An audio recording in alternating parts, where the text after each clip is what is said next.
좋아요, 구독 누르시면 부자 되실 거예요. 김경필 머니 트레이너와 함께 이야기 나눠보고 있는데요. 자, 노후 준비에서만큼은 낙관주의가 별로 도움이 되지 않는다라는 생각이 듭니다. 최대한 냉정하게 보면 자산이 어느 정도 있어야지 은퇴가 가능할까요? 사람마다 다를 것 같긴 한데 그래도 딱 만들어 놓고 퇴직해야 하는 금액이 있다면요? 이게 사실 그 금액으로 이제 제가 이제 생활비가 중요하다. 그리고 음. 생활비를 어디서 나올 건지 파이프라인을 여러 개로 만들어라 말씀드렸지만 그래도 딱 목표할 수 있는 숫자가 좀 있었으면 좋겠다라고 하는 분들이 네. 좀 있거든요. 최근에는 1인 가구들이 굉장히 많이 늘어나니까.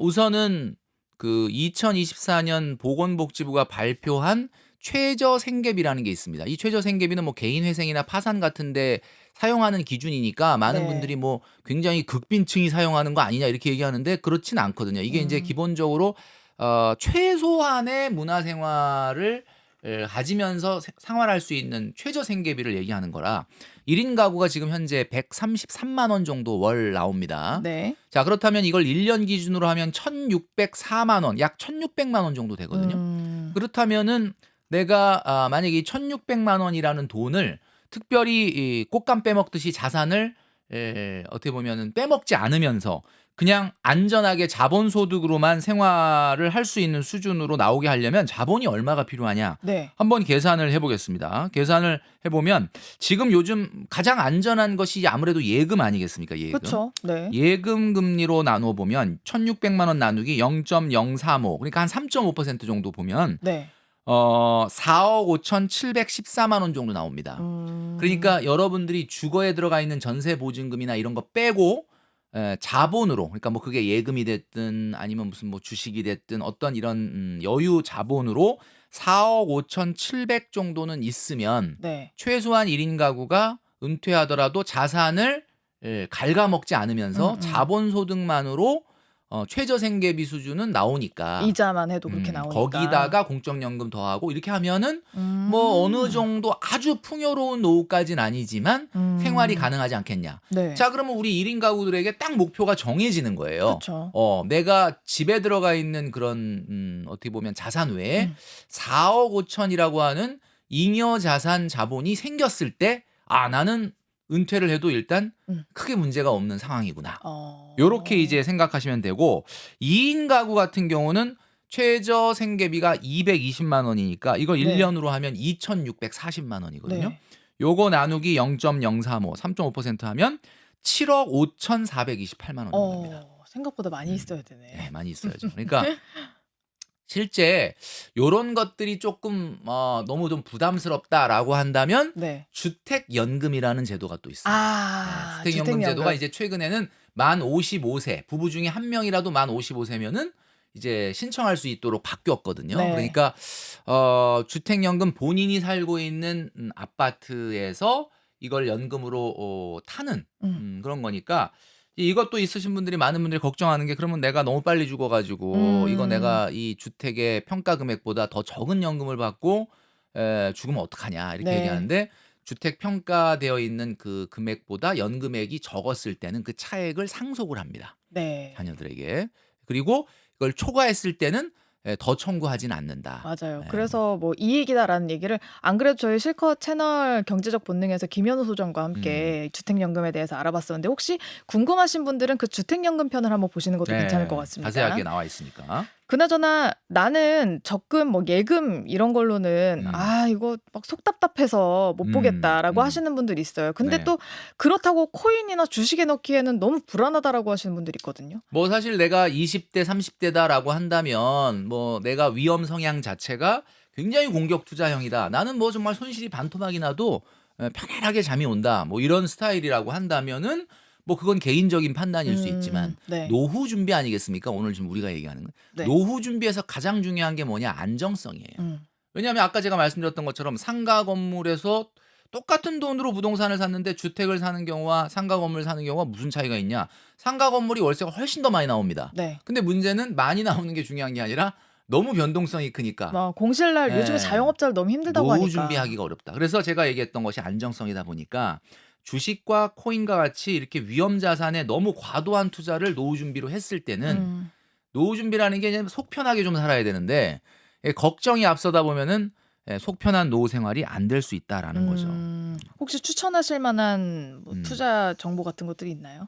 다른 방법이랄지 예. 뭐 채권을 사라든지. 그러니까 이제 그 가장 중요한 것이 우리가 어떤 투자를 할 때 노후 준비의 투자 말씀드리면 중요한 거는 항상 내가 그 투자에 대해서 요구하는 수익률이 낮아야 돼요. 그러니까 내가 그 투자를 하면서 얼마를 원하세요? 그랬는데 난 20% 먹어야 돼. 이러면 이 사람은 마음이 급하다는 뜻이거든요. 네. 근데 이제 얼마를 원하세요? 그러면 뭐 한 3-4%만 먹어도 되지라고 하는 사람이 항상 투자에선 성공하게 돼 있는 거거든요. 이걸 우리가 최소한 요구하는 수익률이라고 하는데 네. 최소 요구 수익률이 낮은 사람은 어떤 사람일까요?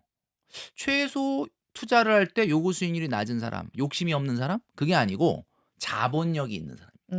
자본력이 있는 사람은 그렇게 크게 먹으려고 하지 않습니다. 3-4% 먹어도 많이 그냥 먹을 수 3% 있으니까. 먹어도 돼. 이렇게 되는 거죠.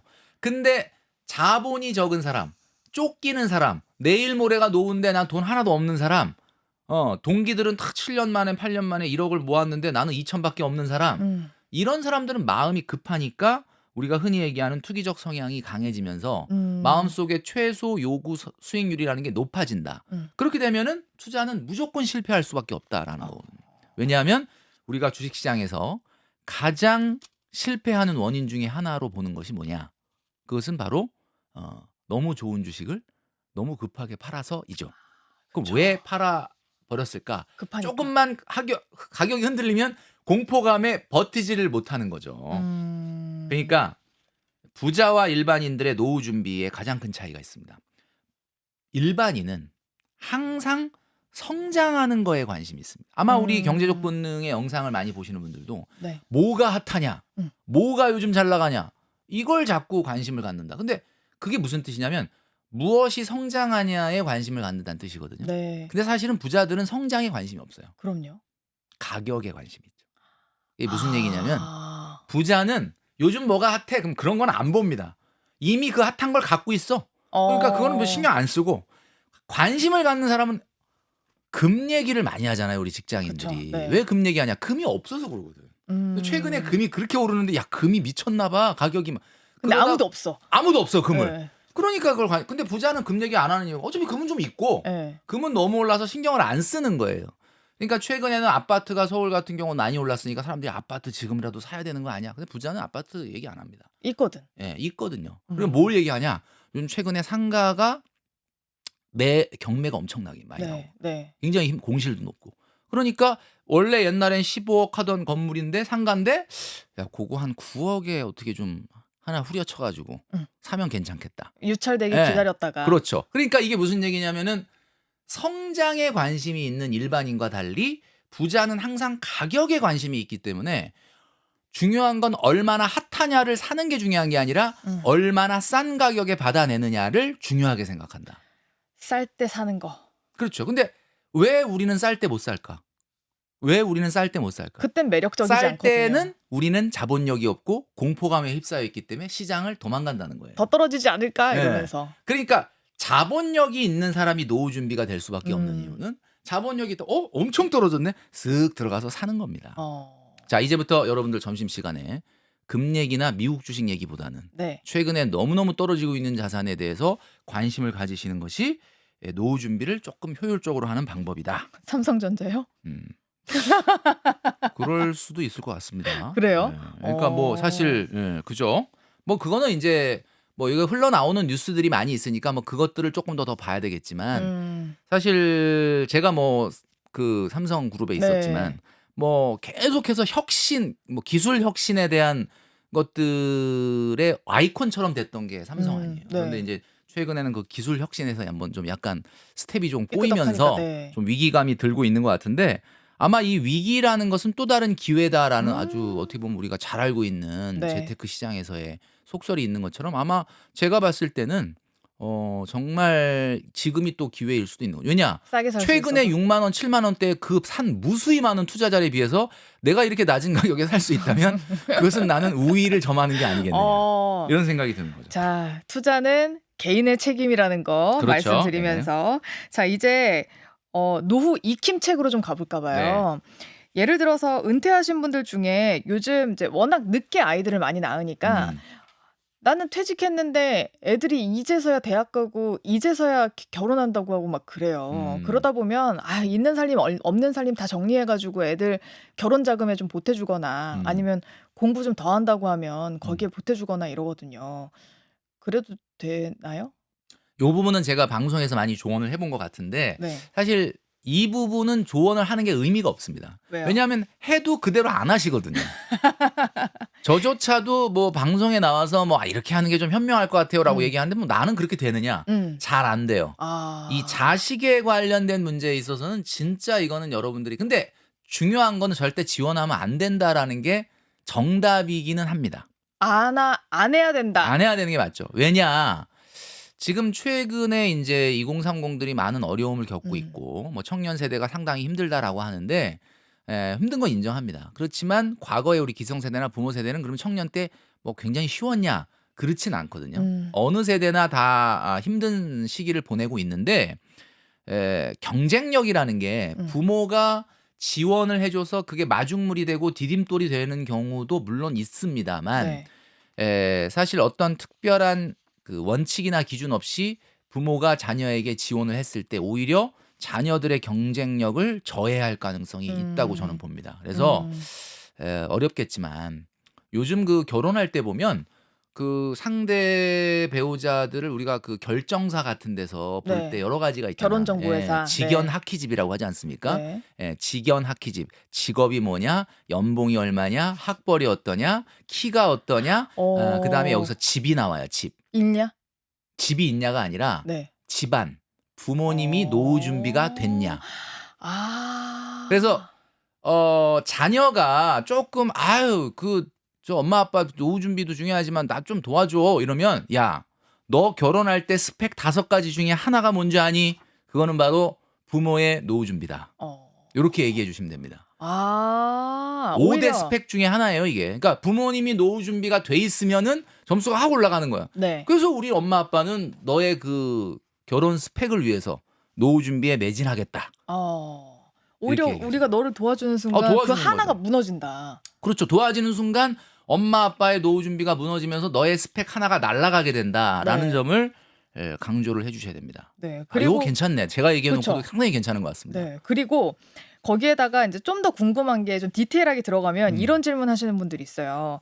여유 자금이 조금 있어가지고 자녀의 결혼 자금 유학비 도와주기는 하는데 애가 하나가 아닌 거야. 그렇죠. 네. 그러면 어떻게 분할을 해줘야 되지? 근데 또 한 자식은 그냥 돈 잘 벌고 잘 살아. 근데 한 명이 약간 아픈 손가락이야. 이래서 여기에 좀 더 많이 줘야 되나? 이런 고민하시는 분들 만약에 있거든요. 형제가 있는데 한 사람은 너무 경제적으로 독립이 돼 있고 잘 나가고 있고 네. 한쪽이 너무 힘들다면 네. 아마 그 잘 나가는 형제가 어느 정도 그 심정적으로 동의를 할 수 있을 거예요. 차이가 좀 더 많이 도와주는 나면. 거에 네. 대해서. 그런 부분에 대해서 가족 간에 사실 허심탄회하게 얘기를 해야죠. 우리가 이 커뮤니케이션이라는 게 뭐 나가서 사회 활동하고 이런 사회적 관계를 맺는 것도 굉장히 중요하지만 사실 가족 간의 대화가 되게 중요해요. 그런데 그게 아니라고 한다면 말씀하신 대로 정확하게 어떤 원칙과 기준을 세워서 해줘야 됩니다. 뭐 언니 결혼할 땐 1억 줬는데 야, 엄마가 언니 결혼할 때 1억 밀어줘가지고 지금 돈이 없다. 나중에 형편되면 줄게. 이렇게 가면 안 되는 거죠. 그거는 애당초에 1억을 줄 때부터 동생도 그것을 지원할 계획과 준비가 있는 상태에서 얘기를 해야 되는 거예요. 그럼 1억 줬으면 안 되네. 5천 줬어야 되네. 그렇죠. 그러니까 예를 들면은 우리가 보통 부모님이 돌아가시고 나서 형제들 간에 막 척이 지고 그다음에 막 싸우고 하는 집안을 보면 돈이 있는 집안이 싸우지 없는 돈이 집안. 없는 집안은 싸우지도 않아. 우애가 굉장히 깊을 수밖에 없어요. 뭉쳐야 되거든요. 네, 그러니까 어설프게 그 부모님들 다 나중에 돌아가시고 나서 형제들이 척을 지고 정말 남처럼 남보다도 못한 관계가 되는 것을 바라시지 않는다면 네. 굉장히 기준을 명확하게 해야 된다. 제가 한번 말씀드렸지 않습니까? 우리 경제적 본능에서 피는 물보다 진하지만 돈은 피보다 진하다. 굉장히 중요한 겁니다. 돈 관계가. 네. 요거 잘 생각하시고 여러분 혹시나 지금 첫째가 결혼한다고 하는데 거기에 몰빵하려고 생각하시는 분들이 절대 안 있으면 되죠. 다시 한번 생각해 보시고 맞습니다. 그리고 딸, 아들 뭐 다 불러다가 일단 얘기는 해야 됩니다. 맞아요. 내가 예. 니네한테 공평하게 이렇게 줄 것이다. 음, 네, 아니면 안 줄 것이다. 맞아요. 자, 그리고 또 하나 인플레이션 걱정인데요. 지금 그렇게 얘기를 했잖아요. 우리 아까 어. 최저 생계비의 2배 음. 정도를 만들어 놓고 시작한다고 하셨는데 음. 지금도 뭐 그렇지만 인플레이션이 거의 미쳐 돌아가고 있거든요. 사실 인플레이션이라는 게 뭐 미국도 그렇고 우리나라도 그렇고 이제 굉장히 낮아졌잖아요. 지표상으로는. 네, 근데 나가서 우리가 장을 보거나 뭔가를 살 때 보면은 전혀 낮아지지 않았거든요. 맞아요. 이건 사실 거시경제 지표에서 나오는 그런 지표와 우리의 실물 경제는 많이 다릅니다. 앞으로 인플레이션은 안 없어질 거라고 보거든요. 인플레이션이 보통 세 가지 정도 나타나는데 자산에 나타나는 인플레이션이 있습니다. 자산에 나타나는 거. 뭐 주가가 올라가고 막 아파트 가격이 올라가고 이런 어떤 그다음에 두 번째 인플레이션은 가격에 나타나죠. 뭐 요번 추석 때 시금치 가격이 워낙 비싸서 시금치 빼고 뭐 잡채를 했다. 네. 뭐 그런 잡채를 먹었다. 그거 누가 얘기하더라고. 난 너무 부러운 게 어, 잡채 자체를 못 먹었어요. 어쨌든 그래도 시금치 빼고라도 잡채를 하는구나. 네. 근데 어쨌든 물가가 재화나 서비스의 물가가 너무 비싸다는 거죠. 그다음에 세 번째 인플레이션은 임금 인플레이션인데 많은 분들이 임금 인플레이션 그러니까 야 그러면 내가 임금을 받는 입장에서 좋은 거 아니냐.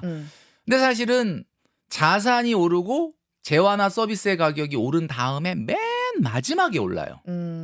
그러니까 임금을 올려주기는 하는데 다 물가 오른 다음에 맨 마지막에 올려주니까 이게 뭐 올라간 것 같은 느낌이 별로 안 드는 그리고 거죠. 사실 인플레이션 다른 가격이나 물건 인플레이션이 다 오른 다음에 임금이 올라도 그건 마이너스거든요. 그거는 월급이 오른 게 아니에요. 맞아요. 예. 그러니까 요게 계속해서 반복되는 게 자본주의거든요. 그럼 이 세 가지가 계속 무한 반복이 되는 상황에서 우리가 노후 준비를 할 때 제가 아까 말씀드린 이유가 왜 파이프라인 4개, 5개 중에 공적연금, 퇴직연금, 뭐 임대소득 이것 중에 가장 중요한 게 사회활동에서 나오는 세컨 라이프, 세컨 잡에서 나오는 소득이냐라고 말했냐면 자, 자산 인플레이션을 막는 방법은 네. 일단은 집이 하나 있어야 됩니다. 집이 있어야 혹시 인플레이션이 왔을 때 자산에서 방어가 가능하다. 그다음에 두 번째 제가 왜 사회활동을 하라고 그랬냐. 이 사회활동 그러니까 또 많은 분들이 생각하실 때 나 피아노 배워야지 뭐 바이올린 배워야지 거기 모임에 나가서 산악회 들어가야지. 그거는 여러분 그거는 제가 얘기하는 사회활동이 아니에요. 제가 여기서 말하는 사회활동은 누군가의 필요에 도움을 주는 사회활동. 그러니까 지금 당장은 큰 소득이 없어도 언젠가 소득이 조금 발생할 수도 있는 일을 얘기하는 건데 네. 거기다 시간을 쏟아야 가격 인플레이션을 방어할 수가 있습니다. 가령 어떤 일들이요? 그러니까 예를 들면 이런 거죠. 막말로 진짜 뭐 일이 안 되면 교회나 성당에 가서 봉사활동이라도 해라. 왜냐하면 그 시간만큼 내가 조금 더 어떻게 보면 생산적인 일을 했을 때 워낙 물가가 높은 사회에서는 그냥 돌아다니면서 내가 돈을 쓰자고 작정을 하면 돈을 너무 많이 쓰는데 그쵸. 어딘가 시간이 매여 있고 사회 활동을 하면은 그 시간만큼 아까 말씀드렸던 것처럼 소비가 조금 줄어드는 효과가 있기 때문에 네. 그래서 어떻게 보면은 사회 활동이 이 가격 인플레이션을 방어하는 수단이 될 수 있다. 근데 이 사회 활동이 세컨 잡까지 성장을 해서 소득이 나온다. 그러면 임금 인플레이션도 우리가 방어할 수 있는 거죠. 내가 어딘가에서 임금을 받고 있게 되면은 그 임금 인플레이션 올라가는 것도 나한테 주어질 수 있기 때문에 네. 그래서 이 세 가지 인플레이션 그래서 이제 자칫 많은 분들이 인플레이션을 방어하려면 그래서 투자를 해야 돼. 예금 금리 가지고는 인플레이션을 방어하기가 어려워라고 하는 마음 때문에 섣불리 투자에 너무 많은 비중을 담게 되면 오히려 인플레이션을 방어하려다가 아주 그 인플레이션을 된통 당할 수가 있다. 그러니까 이제 그런 부분에 대해서 조심하셔야 된다라는 말씀을 좀 드리고 싶고 이런 생각이 들어요. 우리가 소비가 왜 뒤로 안 가느냐, 왜 안 꺾이느냐라고 본다면 이 행복이라는 게 제가 한번 말씀드린 적이 있었는데 공식이 있다 그랬잖아요. 행복은 여러분들이 원하는 것분에 가진 것입니다. 그러면 제가 지금부터 말씀드렸던 뭐 예금도 하고 뭐 주식 투자도 하고 이런 거는 이제 분자값인 가진 것을 늘리기 위한 방법이라면 그것만 해서는 안 돼요. 우리가 가진 게 늘어난다고 행복할까? 한번 잘 생각해 보십시오. 여러분 10년 전에 비해서 지금 더 많이 갖고 있지 않아요? 맞아요. 그럼 10년 전이 행복해요? 지금 10년 전보다 막 훨씬 지금 더 행복해요? 아니죠. 이게 왜 분자값은 늘어났는데 행복하지 않느냐? 분모값이 더 빨리 늘어나서. 분모 인플레이션. 분모 인플레이션. 그게 뭐야? 원하는 게 더 빨리 늘어나는 거야. 그러니까 여러분들이 노후 준비할 때 가장 중요한 거는 분자값도 늘려야 되지만 분모값을 붙잡아 매야 되는 겁니다. 그럼 어떻게 붙잡아 매느냐? 음. 교회에 가시면 되죠. 예, 치열하게 기독교 일주일을 방송입니다. 사시다가 예. 뭐 우리가 뭐 꼭 교회가 아니라 하더라도 종교 활동을 하신다면은 가서 뭐 예를 들면 스님이나 목사님이나 신부님이 얘기하시는 내용을 잘 들어보면 그 내용이 뭐냐면 이거거든요. 치열하게 돈 벌려고 가진 거 많이 가지려고 노력을 했던 일주일 보내고 이제 주일날 이렇게 오셨는데 잘 생각해봐라. 지금 우리가 숨 쉬고 있고 생명이 있고 나가서 가을 하늘을 볼 수 있고 참 가만 보면 내가 가지고 있는 게 얼마나 많냐. 이 가치를 발견하라는 거거든요. 그래서 보통 기독교인들은 아 그렇구나. 내가 진짜 가진 게 많구나. 너무 감사해야 범사에 되겠다. 감사해라. 이러면서 딱 나오면서 하는 말이 아 오늘 은혜 받았다. 은혜 받았다라는 말이 네. 마음속에 원하던 게 줄어들었다 이런 뜻이에요. 그럼 이제 분모값이 줄어드니까 행복도가 이유도 올라가죠. 없이 행복한 거야 오늘. 어. 그 노후 준비는 우리가 두 가지가 자전거의 앞바퀴와 뒷바퀴처럼 동시에 돌아가야 되는 거죠. 그래서 왜냐면 우리가 막 돈을 많이 벌자 막 이런 쪽으로만 너무 생각을 하다 보면 어느 순간 각박해지고 예전보다 돈이 더 많아졌는데 이상하게 안 행복해. 이렇게 될 수가 있다는 거죠. 한 개만 더 질문할게요. 네. 그 집 얘기해서 그런데 음. 인플레이션 방어하려면 집이 있어야 된다 그랬잖아요. 네. 만약에 제가 이제 은퇴를 앞두고 있어요. 은퇴를 앞두고 있는데 저한테 저랑 남편 있는데 한 7억 정도가 있는 거예요. 그럼 아까 딱 여유 자금이 네, 아까 딱 그 돈이잖아요. 2인 가구. 근데 집이 없어. 음. 그러면 그 7억을 어떻게 쓰는 게 좋을까요? 예를 들어 아 집이 없다. 집이 없어요. 집이 음. 없는데 그럼 인플레이션을 방어를 하려면 집이 있어야 되는데 선택지는 두 가지죠. 이제 7억짜리 집에 사는 거 아니면 아니 내가 원래 갖고 있던 돈까지 더하면 7억보다 비싼 집에 살 수도 있죠. 근데 이제 앞으로 월급이 없잖아요. 예. 그러니까 이제 이자를 못 아. 갚으니까 그 돈을 그러면 7억짜리 집에 살거나 아니면 앞으로 더 많이 오를 집을 사거나 이 고민하시는 분들이 있을 것 같아요. 그러니까 조금 나의 상황에 맞는 약간 중하 정도 입지의 어떤 그런 현실적인 집을 사냐 빚 안 내고 아니면 사든가. 좀 비싼 집을 사느냐. 네. 그거는 이제 그 두 분의 현금 흐름이 대출을 감당할 수 있는 여력이 어디까지냐에 따라서 다를 수는 있는데 여러분들이 생각할 때 우리가 보통 집 살 때 고민하는 게 LTV, DSR 뭐 이런 맞아요. 거잖아요. 네. LTV라는 게 요즘 최근에 생애 최초 구입 같은 경우 막 60, 70% 이상도 해주는데 중요한 건 여러분 그 LTV를 믿으시면 안 되는 게 LTV 은행에서 집 살 때 막 60% 70% 해준대. 그거는 은행이 돈 안 떼일 정도 수준까지 빌려주는 기준이니까 사실 소비자 입장에서 생각했다기보다는 자기네들이 어디까지 빌려줬을 때 안 떼일 건가를 생각한 계산이기 때문에 진짜 60% 70% 받아서 집 사는 건 너무 무리다. 그러니까 제가 봤을 때는 현실적으로 20, 30% 이내의 대출을 받고 살 수 있는 집을 가는 게 일반적으로 보편적으로 봤을 때 맞다라고 저는 보고 싶고요. 네. 딱 하나만 고르자면 인플레이션이 계속되는 게 자본주의라고 했는데 또 하나는 양극화가 계속되는 게 자본주의거든요. 네. 그러니까 양극화라는 게 뭐야? 상위 자산이 하위 자산보다 상승률이 조금 높아진다 그런 뜻이거든요. 그러니까 나의 라이프 스타일이라든지 이런 걸 다 빼고 그냥 오로지 자산의 성장률로만 놓고 본다면 아무래도 시간이 지나면 상위의 자산이 조금 상승률이 높을 가능성은 있을 거라고 봅니다. 그리고 특히 최근에는 우리나라는 아직 치안 문제가 불거지고 있지 않지만 이제 도시에 사는 인구가 더 이제 지방 소멸 문제라든가 이런 것들이 확대되면은 늘어나면서 치안 문제가 좀 굉장히 커질 가능성도 있고 네. 그러다 보니까 요즘은 양극화가 지역별 양극화도 있지만 네. 아파트와 비아파트 간의 양극화가 커지고 있거든요. 아파트는 기본적으로 좀 치안이 보장되어 있는 주거라고 알려져 있고 일반 주택 같은 경우는 치안이 나쁜 건 아니지만 아파트 같은 그런 좀 프라이빗한 보안이 있진 않다 보니까 아무래도 아파트와 비아파트 간의 양극화가 좀 더 진행될 가능성이 저는 있다고 보거든요. 그래서 뭐 굳이 질문을 그렇게 하신다면은 네. 뭐 어떤 선택지도 다 개인의 판단이겠지만 조금 상위 입지에 사는 것도 뭐 나쁘지 않지 않을까. 저는 그렇게 생각을 합니다. 네. 한 가지만 더. 네. 만약에 노후 준비를 다 마치지 못하고 퇴직을 했어요. 이런 분들은 어떻게 해요? 그러면 뭐 바로 생계형 경제활동에 연장선으로 들어가야 되겠죠. 그러니까 그럼 내가 이제 일단 돈을 준비가 벌어요. 좀 안 됐기 때문에. 음. 근데 그런 분들이 아까 얘기했던 뭐 중장비 면허를 따고 뭐 바리스타 음. 자격증을 따고 아니면 뭐 내가 할 수 있었던 관련된 일로라도 내가 조금 더 하고 싶진 않았지만 생계 유지를 위해서 사실은 생계형 경제 활동을 더 해야 된다. 정리하자면 네. 이 세상에 가장 힘든 일이 무슨 일입니까? 가장 힘든 일이요? 먹고 살려고 하는 일이거든요. 아. 생계형 경제 활동이 제일 힘들다. 네. 그럼 생계형 경제 활동을 내가 은퇴 이후에도 안 하고 그래도 내가 편안하게 하고 싶은 일을 하려면 지금부터 준비하셔야 된다. 나의 사회 활동이 내가 하고 싶은 일로 연장될 수 있도록 여러분들이 오늘 경제적 본능을 신이 여러분에게 이 이야기를 듣게 한 이유가 무엇인지를 생각하시면서 준비하시면 좋겠다. 은혜롭네요. 네. 오늘 좀 은혜 많이 받으셨으면 좋겠다라는 생각이 듭니다. 아니 40, 50대에게 하는 일갈입니다. 여러분 지금 골든타임입니다. 그렇습니다. 자, 여기까지 듣겠습니다. 지금까지 머니 트레이너 김경필 작가와 함께했습니다. 좋은 말씀 네, 고맙습니다. 감사합니다.